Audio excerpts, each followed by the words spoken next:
Once you have chosen your theme, and in this case I'll use the Table for Two theme, you need to click the Start Editing button top right, wait a few seconds.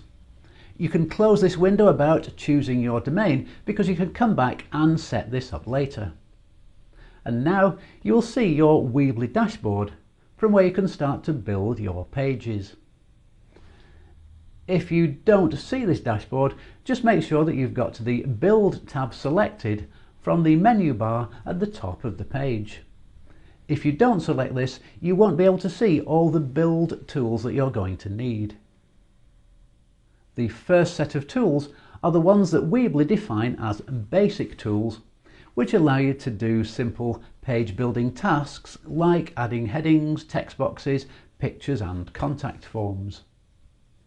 The structure section underneath gives you 3 tools which allow you to create new page sections, add horizontal dividers to the page, and also add spacers to give yourself a better control over the positioning of the elements on the page. The media section allows you to add media elements to your page like video, audio and flash content. There is an e-commerce section under this from where you can create products and product categories if you have an e-commerce site. Under the More section, you have the option to add a search box to your page, add text in block quotes, add social icons, an RSVP form, and add a survey. You also have a Google AdSense button, which basically allows you to show adverts on your website if you have a Google AdSense account. The final section on the left-hand toolbar is where any free or paid-for apps that you have installed will show up. So let's just add a few elements to this page so you can see the page builder in action. Let's say we want to add a new text box.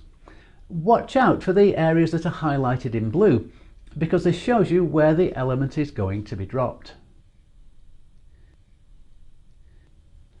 Grab the handle at the top and then you can move it.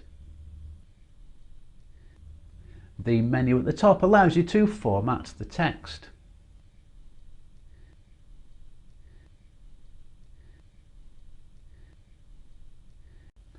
We could also add a horizontal divider and then change its position slightly.